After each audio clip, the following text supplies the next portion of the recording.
Ya, Bismillahirrahmanirrahim. Assalamualaikum warahmatullahi wabarakatuh. Ya, kita lanjutkan untuk kuliah pelayanan kefarmasian. Ya, pada pertemuan yang ketiga ya. Setelah kita membahas sebelumnya tentang mengapa praktek pelayanan kefarmasian itu diperlukan. Kemudian yang kedua, secara teori praktek pelayanan kefarmasian itu seperti apa ya. Selain itu juga Anda sudah membahas atau membaca tentang Permenkes ya tahun 2016 nomor 72 sampai 74 mengenai kegiatan apa saja yang termasuk dalam praktek pelayanan kefarmasian baik di rumah sakit, puskesmas maupun apotek.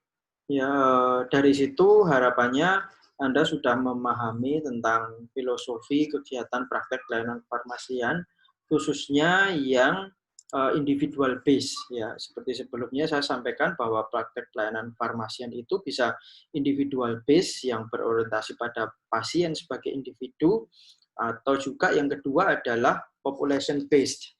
Ya, bisa membuat kebijakan, formularium, dan lain sebagainya. Itu juga termasuk dalam praktek pelayanan kefarmasian yang berbasis komunitas, berbasis populasi. Nah, seperti kita ketahui kemarin bahwa farmasi, apoteker, farmasis gitu ya, itu memang filosofinya untuk memberikan pelayanan kefarmasian. Seperti dokter memberikan pelayanan medis, perawat memberikan asuhan keperawatan. Nah, kalau apoteker ya asuhan kefarmasian. Nah, permasalahan yang berkaitan dengan obat khususnya yang menjadi core atau inti dari praktek pelayanan farmasian adalah untuk hal-hal yang berkaitan dengan kebutuhan pasien mengenai obat, yang berkaitan dengan obat. Ya. Nah, permasalahan-permasalahan yang berkaitan dengan obat itu semakin meningkat. Mengapa? Karena perkembangan ilmu dan pengetahuan teknologi, khususnya dalam pengembangan obat itu selalu bertambah. Ya, seperti kemarin saya ilustrasikan dalam 1 tahun obat baru yang di-approve oleh FDA itu sekitar 60-an, hampir 70 item. Artinya apa? Dalam 1 tahun ada perubahan, ada tambahan informasi. Padahal satu obat saja informasi yang berkaitan dengan obat tersebut itu bisa indikasi, efek samping, kontraindikasi, alergi dan lain sebagainya, dosis ya dan lain sebagainya. Nah, oleh karena itu perkembangan ilmu tersebut harus diimbangi gitu ya dengan kemampuan apoteker yang nantinya diharapkan bisa menyelesaikan segala permasalahan yang berkaitan dengan obat seperti itu. Nah, ya kemarin kita sudah menjelaskan bahwa apoteker itu kaitannya ya mengidentifikasi adanya DRP, mencegah agar DRP-nya tidak terjadi, dan menyelesaikan jika DRP-nya itu sudah terjadi seperti itu.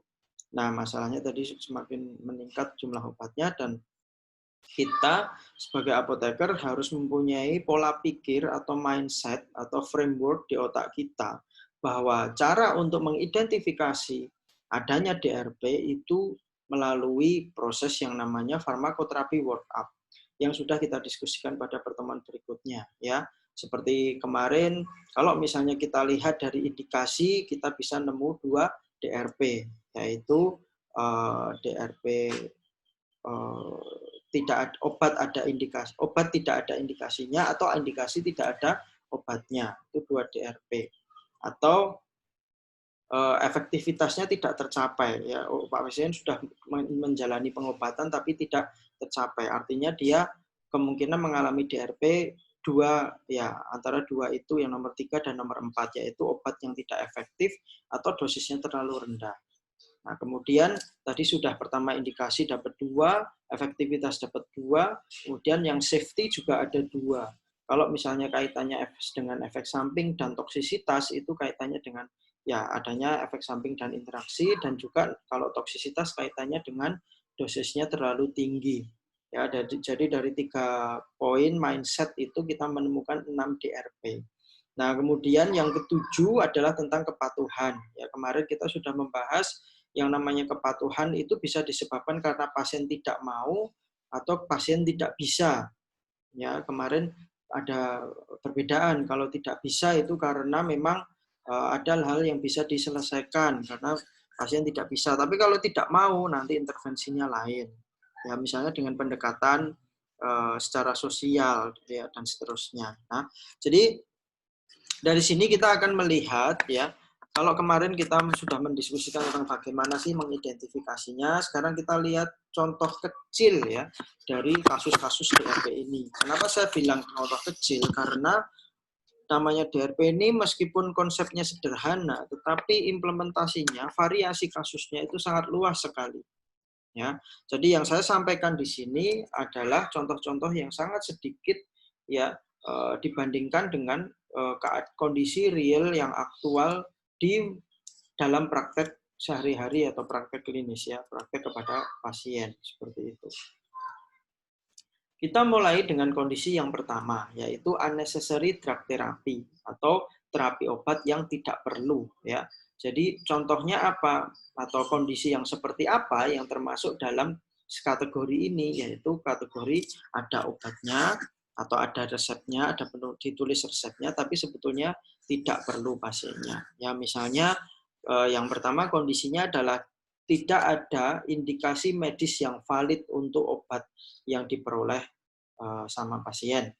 Misalnya apa? Pasien yang menggunakan aspirin dosis rendah tanpa resiko yang tinggi mengalami cardiovascular disease or any sign of cardiovascular disease. Jadi kalau misalnya pasien itu tidak ada gejala, tidak ada faktor resiko untuk mengalami penyakit kardiovaskuler, tapi dia minum atau dia mendapatkan resep aspirin dosis rendah, rasanya kok itu tidak perlu ya. Jadi perlu dihindari. Meskipun ya secara teori nggak apa-apa lah gitu ya kan kita kehidupan sehari-harinya mungkin sudah tidak sehat.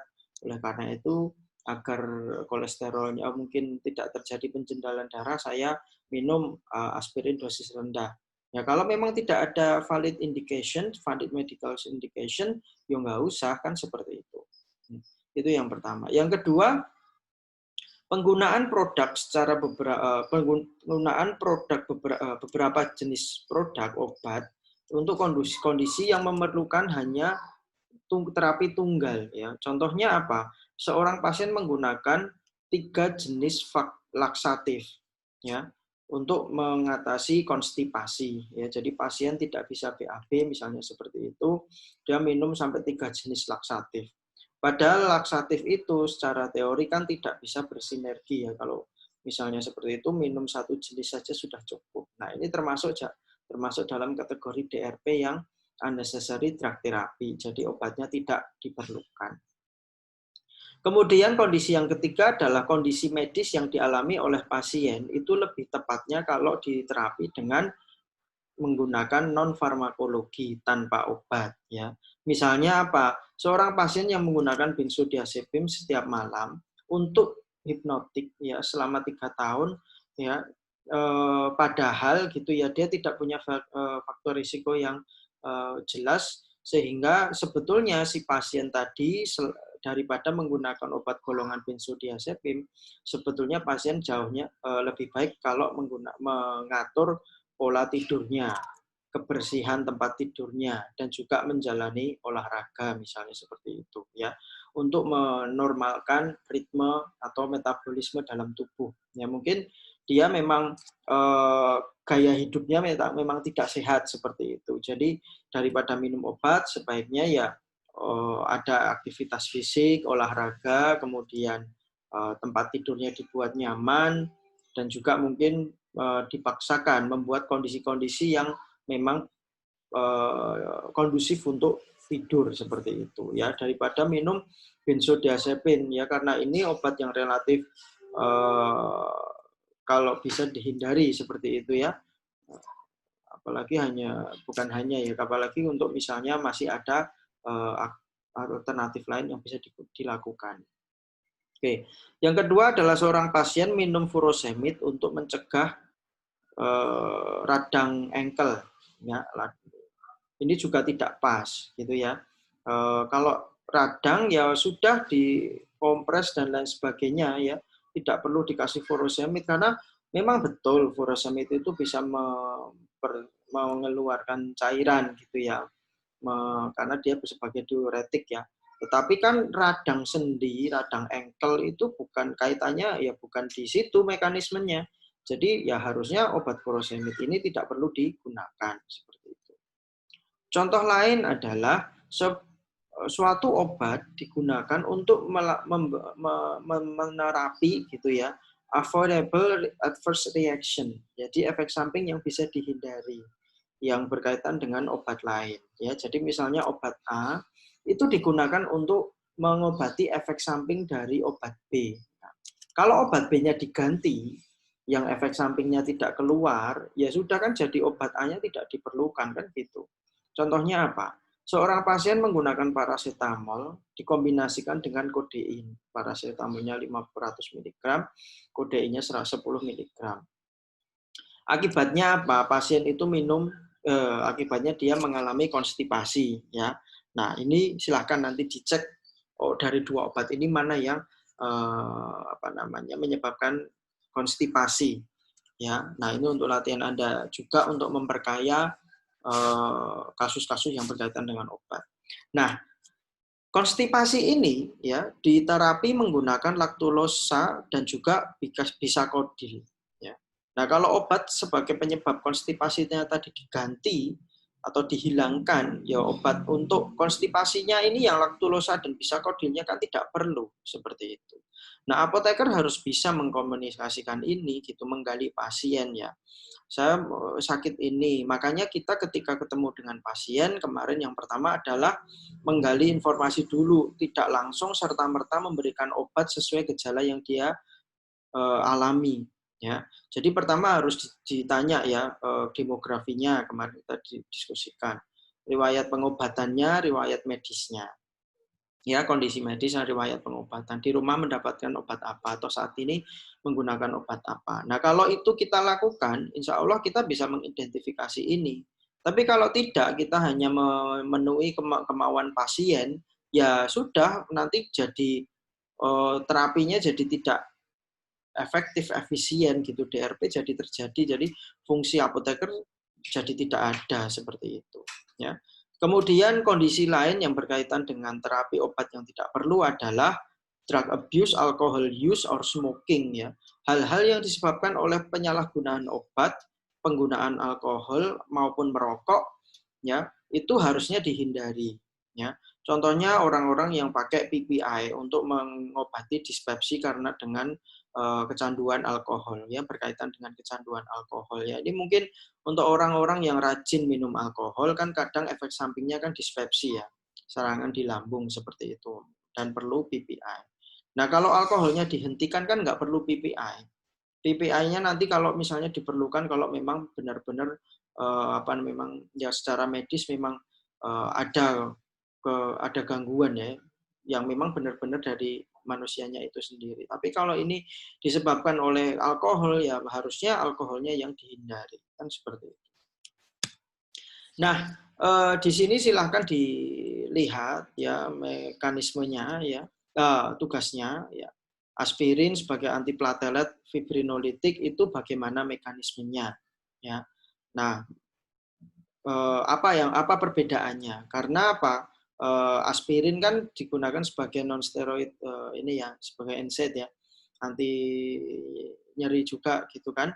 Nah ini juga dia bisa berfungsi sebagai antiplatelet. Nah ini silahkan dijelaskan, kok bisa, mekanismenya bagaimana? Obatnya satu, tapi kalau dosis tinggi mekanismenya, efeknya lain, dosis rendah efeknya lain, ya seperti itu.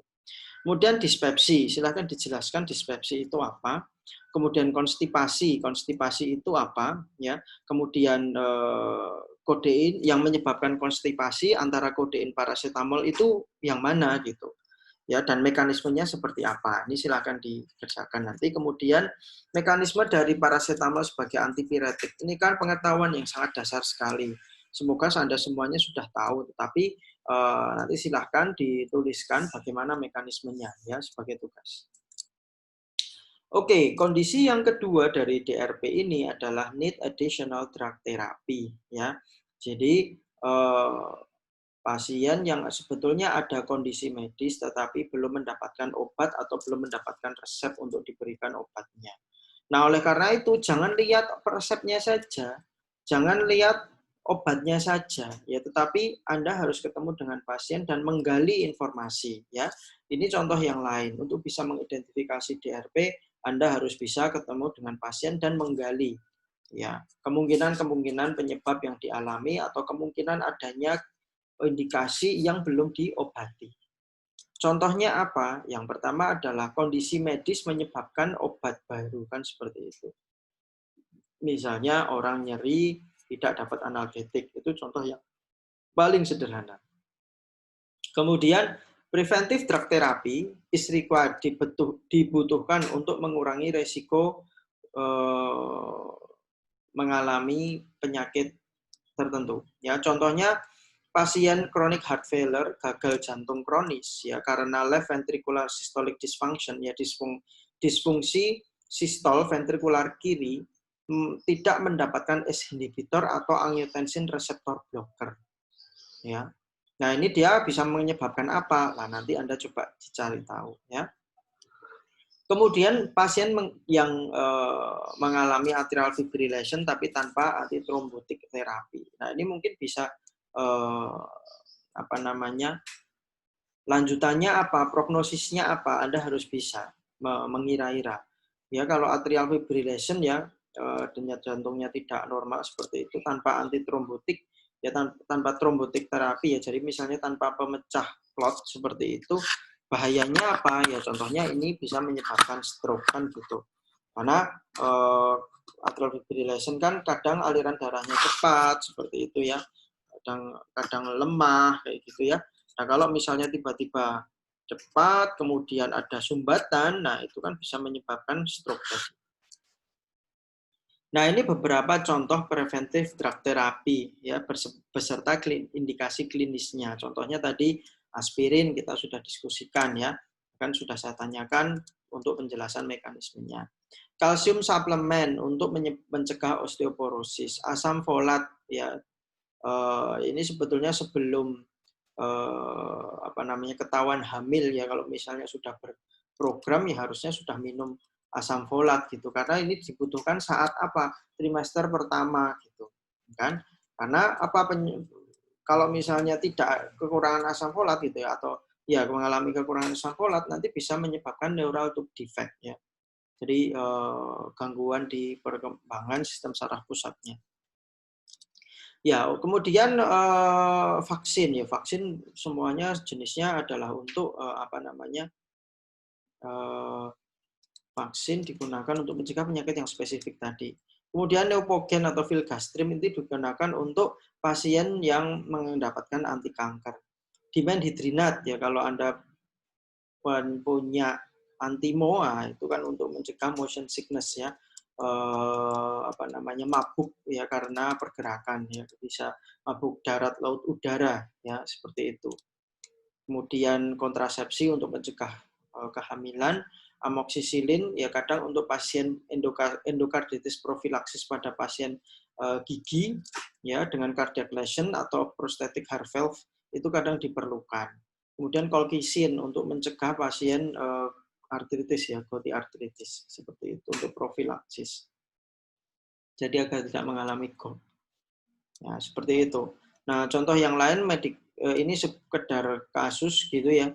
Kalau misalnya kondisi misalnya kondisi yang memang membutuhkan ini kombinasi misalnya kayak gitu untuk memberikan efek sinergistik, ya. Contohnya apa? Kalau misalnya hipertensi yang tanpa komplikasi, mungkin obatnya memang tunggal bisa, ya. Tapi kalau misalnya memang stage 2, kemudian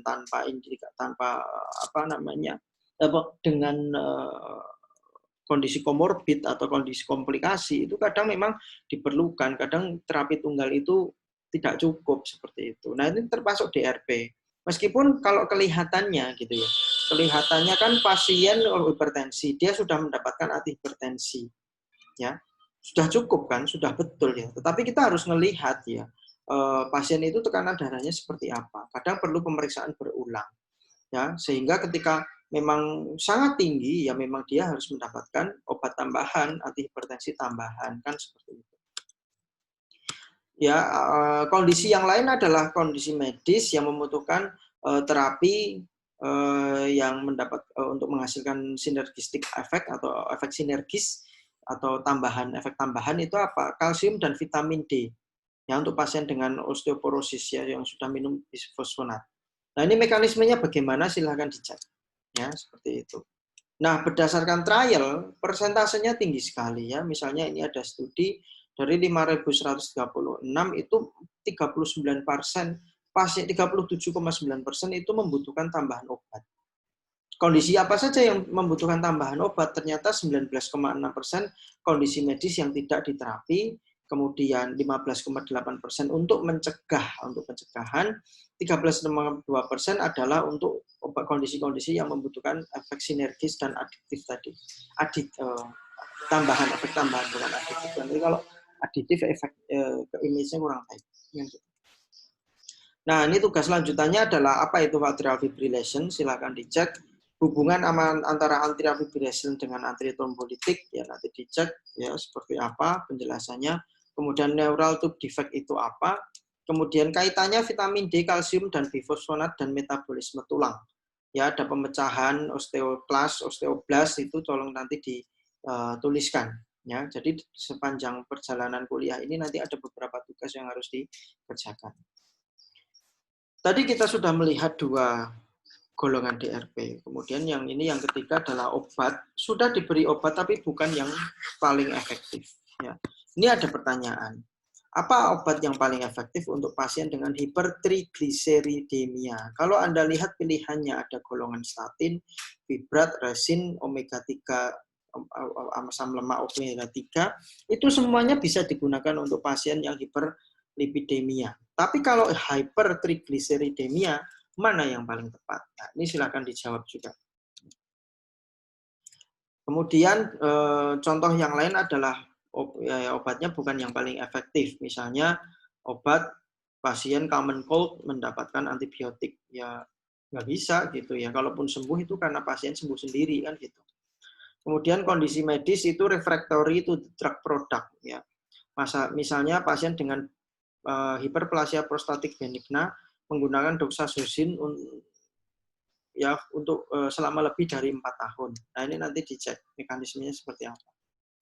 Kemudian bentuk sediaan obatnya tidak paling tepat ya. Jadi kalau obat tidak efektif itu mungkin ya bentuk sediaannya, bukan hanya jenis obatnya tapi kadang bentuk sediaannya kurang pas ya. Pasien yang mengalami COPD ya, chronic obstructive pulmonary disease atau penyakit paru obstruksi kronis itu mendapatkan salbutamol tapi dalam bentuk turbohaler. Ya, ini harusnya bagaimana Anda nanti cek. Kemudian produk obat itu bukan merupakan produk yang paling efektif. Ya, misalnya apa? Pasien dengan gangguan jantung gitu ya, gangguan ginjal mendapatkan tiazid ya untuk menurunkan tekanan darah. Ya, secara sekilas penggunaan obat tiazid untuk tekanan darah itu sudah pas gitu ya. Dan itu juga first line terapi juga gitu. Ya kan? Tetapi kalau Anda nggak ketemu dengan pasien, Anda cuma lihat di rekam medisnya atau Anda hanya melihat di resep, oh pasien butuh obat antihipertensi, ya sudah, nanti Anda tidak menemukan DRP-nya. Tapi kalau Anda misalnya menanyakan, ya ketemu dengan pasien kemudian menanyakan riwayat penyakitnya apa saja, punya penyakit bawaan enggak. Oh ternyata dia ini mengalami gangguan ginjal misalnya kayak gitu ya, misalnya dia GFR-nya atau sudah minum obat tertentu atau sudah disiapkan untuk darah misalnya seperti itu. Nah kalau ada pasien seperti itu dapat tiazid berarti Anda menemukan DRP. Kenapa? Karena tiazid itu kan secara sederhana dia akan meningkatkan kinerja dari ginjal untuk apa? Untuk mengeluarkan cairan sehingga volume darahnya berkurang sehingga tekanan darahnya berkurang. Tapi kalau ginjalnya sudah berkurang fungsinya, dikasih obat untuk digenjot lebih kuat lagi, ya tidak pas kan seperti itu. ya, atau kontraindikasi. Ya, oleh karena itu kondisi bukan obat yang paling efektif itu bisa berbagai macam. Ini contoh lain ya. Obat ya, kondisi penyakit yang sama itu kadang obatnya itu dengan berjalannya waktu itu obat yang paling efektifnya berubah ya. Contohnya apa? Pada tahun 70-an orang kalau kena ulkus peptik ya, peptic ulcer itu dikasihnya antacid karena ya obat zaman itu teori asam basa sederhana kan gitu. Kan pasien kalau ulkus nyeri itu berarti asam lambungnya kan naik, asam lambungnya kan banyak. Agar tidak menyakiti dinding lambung sehingga sakit, mengalami nyeri di perut itu ya diberi antacid agar apa? Agar tingkat keasaman di dalam lambung berkurang. Dalam perkembangannya tahun 80-an, pengobatan peptic ulcer itu berubah menjadi yang paling efektif adalah H2 blocker. Pada dalam tahun 90-an karena ditemukan bahwa salah satu penyebab ya yang paling sering dari peptic ulcer adalah infeksi dari Helicobacter pylori, maka terapi yang paling ideal adalah antibiotik. Nah, pada tahun 2000-an ya berubah lagi gitu. Ternyata trennya yang paling sering digunakan gitu ya, yang dianggap paling efektif untuk mengobati peptic ulcer adalah obat golongan omeprazole PPI ya, pump proton inhibitor seperti lansoprazole dan omeprazole. Ya, seperti itu. Nah, Anda sebagai apoteker melihat perkembangan seperti ini diharapkan selalu melakukan update gitu ya, update terhadap perkembangan obat seperti itu. Apa ini artinya? Ya, farmasis harus update bagaimana nanti menggunakan evidence-based medicine. Kita akan bahas pada pertemuan berikutnya. Nah, tugas untuk yang kelompok 3 ini adalah doxazosin. Ya, solusinya apa tadi?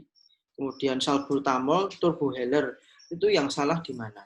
Kemudian tiazid kontraindikasi tadi sudah saya jelaskan, tapi silahkan dituliskan. Oke, itu kondisi yang ketiga. Kemudian kondisi yang keempat adalah dosis obatnya terlalu rendah.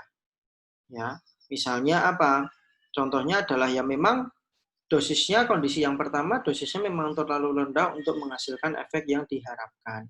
Misalnya apa? Pasien yang diresepkan simvastatin 10 mg ya untuk miokard infark. Ya. Nah, ini Anda cek berapa dosis yang seharusnya. Kemudian dosis terlalu rendah itu bisa dihasilkan karena interval pemberian obatnya terlalu jarang. Contohnya apa? Pasien menggunakan paracetamol 500 mg 2 kali sehari. Padahal untuk chronic pain osteoartritis, ya Anda bisa bayangkan osteoartritis itu nyerinya setiap saat, tapi dia minum paracetamolnya 2 kali sehari. Paracetamol itu kan maksimal bisa sampai 4 kali sehari ya. Itu. Kemudian contoh yang lain adalah pasien menggunakan amoksisilin tapi 375 mg cuman 1 kali sehari. Ya, Anda harus tahu amoksisilin itu sehari berapa kali. Ya, untuk mencapai minimum efektif minimum inhibition atau effective concentration MIC atau MAC. Itu ya, untuk mengobati infeksi saluran pernafasan seperti itu. Nah, itu konsentrasinya berapa sehingga dosis lazimnya atau durasinya berapa kali sehari. Kemudian dosis terlalu rendah ini bisa disebabkan karena adanya interaksi obat. Ya, contohnya apa? Dengan adenosine dengan vitamin K. Ya, ini ada interaksi obat sehingga mengurangi dosisnya. Nanti dicek mana yang berkurang, mana yang menyebabkan dosis tersebut berkurang. Kemudian durasi pengobatannya terlalu pendek. Ya, misalnya menggunakan paroxetin, ini obat apa untuk ansietes ya, untuk ya anxiety itu hanya untuk 4 hari. Ya, pasien ansietas 4 hari. Ya, nanti dicek ini minimalnya berapa. Kondisi nomor 5 adalah efek samping obat dan interaksi. Tadi sudah ada contoh lain interaksi yang bisa menyebabkan penurunan dosis obat ya. interaksi juga bisa menyebabkan peningkatan dosis obat juga nanti di dosis too high. Nah, nomor 5, contoh kondisinya adalah produk obat menyebabkan efek samping yang tidak berkaitan dengan dosis. Ya, contohnya pasien menggunakan low dose aspirin tapi kemudian mengalami bruises ya, kemerahan, ya ruas-ruas kayak gitu. Ruam-ruam, sorry ya, seperti itu. Jadi itu nggak ada kaitannya sama dosis, berarti memang dia nggak cocok, nggak bisa minum low dose aspirin seperti itu. Ya. Kemudian produk obat yang lebih aman itu tersedia, ya karena pasien punya suatu faktor risiko. Ya, contohnya pasien yang geriatri menggunakan flurazepam membantu tidur, tapi efek sampingnya dia ngantuk sepanjang hari. Ya. Jadi kerjaannya yo kalau nggak tidur sama yang ngantuk, nah itu kan yo ngapain gitu ya. Nah, oleh karena itu apa namanya, ya kalau bisa jangan minum flurazepam, diganti dengan tadi ya tergantung obatnya ya atau obat yang lain gitu. Ini terjadi karena pasien geriatri ya seperti itu. Kemudian interaksi obat menyebabkan reaksi yang tidak diinginkan yang tidak berkaitan dengan dosis. Contohnya pasien yang menggunakan methotrexate mendapatkan obat cotrimoxazole juga sebagai infeksi. Ya, akibatnya apa? Meningkatkan antifolate effect yang dapat menyebabkan supresi hematopoietik. Ya. Ya, saya harap ketika tidak paham apa-apa itu istilahnya, Anda bisa mempelajarinya, Anda bisa cek. Ya, seperti itu. Kemudian dosis regimen diberikan terlalu cepat. Ya, pasien menggunakan prednisolon 20 mg setiap hari selama 6 bulan untuk artritis. Kemudian diinstruksikan minum 10 mg untuk 2 hari, kemudian didiscontinue, dihentikan. Nah, ini kurang. Kita kenal yang namanya istilah tapering off. Dalam menghentikan obat-obat tertentu, itu kadang tidak bisa dihentikan begitu saja. Ya, contohnya prednison ini ya, kortikosteroid ini ya. Dalam menghentikan itu harus di tapering off, ya dikurangi dosisnya ya dalam durasi yang cukup. Ya, Anda bisa cek nanti harusnya seperti apa. Kemudian drug product menyebabkan alergi. Nah, kalau alergi kemarin kita sudah bahas sekilas ya. Ini tidak ada kaitannya dengan mekanisme karena mekanisme obat yang sama itu untuk orang tertentu nggak masalah, tapi untuk beberapa orang dia menyebabkan efek samping. Contohnya ya kondisi lain adalah produk obat dikontraindikasikan karena pasien mempunyai faktor risiko. Contohnya pasien yang mendapatkan resep indomethacin untuk mengontrol nyeri yang kronis. Nah, ini dikontraindikasikan karena dia punya faktor risiko pektik ulkus ya, seperti itu. Ya, jadi pasiennya sudah punya histori gitu ya. Kemudian suatu obat mengubah hasil tes laboratorium dari pasien. Ya. Contohnya apa? Pasien yang mengalami diabetes ya secara tes itu ya karena dia minum prednisolon. Ya, jadi prednisolon itu punya efek salah satunya meningkatkan kadar gula darah. Kemudian pasien yang dites tes ketonnya positif karena dia menggunakan captopril. Ya. Seperti itu. Itu adalah contoh obat-obat yang mengubah data lab.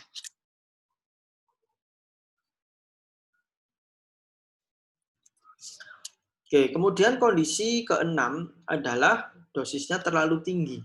Ya. Pasien mengalami bradikardi karena dia minum digoxin 0,5 mg.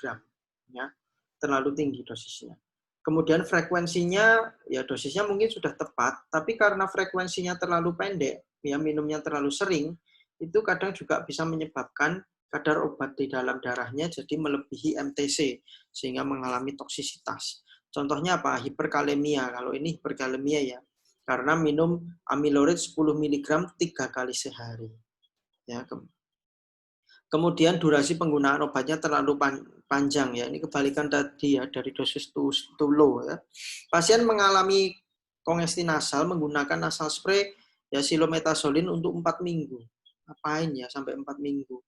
Ya karena untuk ya hidung tersumbat itu kan nggak lama ya, seminggu gitu sudah relatif bisa sembuh. Kemudian dosis obatnya terlalu tinggi karena mungkin karakteristik pasien. Misalnya pasien dengan impair renal function lagi, ya contohnya pasien dengan mengalami gangguan ginjal, mempunyai kadar clearance kreatinnya 20 ml per menit, diresepkan obat allopurinolnya secara normal, ya akibatnya dia mengalami nausea mual karena dosisnya terlalu tinggi. Kemudian interaksi obat terjadi menyebabkan reaksi toksik. Ya, contohnya pasien mengalami peningkatan INR setelah diberikan metronidazole. Ya, padahal dia juga menggunakan adenofumarol tadi. Ya, itu mekanismenya dicari ya. Kemudian dosis yang diberikan terlalu cepat. Ya, misalnya pasien mengalami cardiac arrest, wah ini gagal jantung. Setelah infus dari potasium fosfat, ya kalium fosfat secara bolus. Padahal harusnya diberikan menggunakan infus pelan ya, slow infusion. Ya, dikasih bolus plus gitu langsung. Akibatnya pasien langsung gagal jantung dan meninggal nih. Bisa jadi sampai seperti itu. Nah, ini beberapa tugas lanjutan adalah durasi ideal dari silometasolin, analyze allopurinol for renal patient, yaitu kasusnya seperti apa dan solusinya seperti apa. Kemudian metronidazole dan asenokumarol interaksi obatnya seperti apa. Kemudian penggunaan potasium fosfat ya slow infusion itu mekanismenya seperti apa. Kenapa dia harus slow infusion? Kenapa dia nggak bisa bolus seperti itu? Dicari penjelasannya. Untuk DRP yang terakhir adalah non-compliance ya, itu bisa disebabkan beberapa macam. Yang pertama adalah pasien tidak paham instruksinya ya. Pasien menggunakan naproxen ketika nyeri saja ya, padahal itu harusnya 3 kali sehari. Kemudian pasien memilih untuk tidak minum obat ya, misalnya dia takut minum fluvoxamin karena adanya kemungkinan efek samping. Pasien lupa. Nah, pasien kalau lupa treatmentnya lain lagi. Kemudian pasien obatnya terlalu mahal. Ya, kalau di JKN pasien BPJS mungkin tidak. Kemudian pasien tidak bisa menelan, mungkin obatnya terlalu besar atau dia tidak bisa minum obat secara langsung. Ya, sehingga penggunaan secara mandirinya tidak tidak tepat gitu ya. Pasien menggunakan timolol tetes mata untuk glaukoma. Ya orang ke glaukoma suruh pakai tetes mata, kalau pakai sendiri susah ya, bisa kena sekitar mata gitu. Namanya glaukoma kan nggak bisa lihat jelas gitu ya, dan sakit. Kemudian produknya tidak ada, ya ini adalah kesalahan manajemen, kesalahan pengelolaan obat kalau sampai obatnya tidak ada. Ya, nah tidak hanya di instalasi farmasinya, tetapi maksud saya di pasaran misalnya nggak ada, produksinya berkurang dan lain sebagainya sehingga tidak tersediaannya tidak merata. Kemudian obatnya tidak sesuai dengan gaya hidup atau pekerjaan pasien. Ya misalnya pasien tidak minum furosemid karena dia punya efek mengeluarkan urin terus, padahal dia lagi sibuk misalnya kayak gitu. Pasien tidak punya akses. Nah ini yang salah bukan pasiennya gitu ya, karena dia nggak dapat akses untuk ke obatnya atau ke pelayanan kesehatannya. Nah itu tadi adalah beberapa contoh kecil dari DRP. Nah, silahkan dikerjakan tugasnya, nanti dimasukkan ke dalam kuis ya, masing-masing mengerjakan. Kemudian saya harap, ini bukan termasuk tugas, Anda juga memikirkan permasalahan-permasalahan tadi, atau solusi dari permasalahan-permasalahan tadi. Karena disitulah kompetensi Anda di-challenge gitu. Ya, sebagai calon apoteker, kalau ada kasus seperti ini, saya harus bagaimana? Ini sudah banyak sekali kasusnya ya yang sudah saya sampaikan tadi. Kalau Anda tahu semuanya, insya Allah itu bisa memperkaya Anda dalam pengetahuan dan insya Allah memberi nilai tambah nanti kalau misalnya ada ujian yang menggunakan kasus-kasus seperti ini. Itu ya. Nah, seperti itu ya, silakan dikerjakan. Nah, bagaimana untuk menyelesaikan DRP? Cara untuk menyelesaikan DRP adalah tentunya dengan menggunakan evidence-based medicine yang akan kita bahas pada pertemuan berikutnya. Terima kasih. Selamat mengerjakan tugasnya. Mohon maaf jika ada kekurangan. Assalamualaikum warahmatullahi wabarakatuh.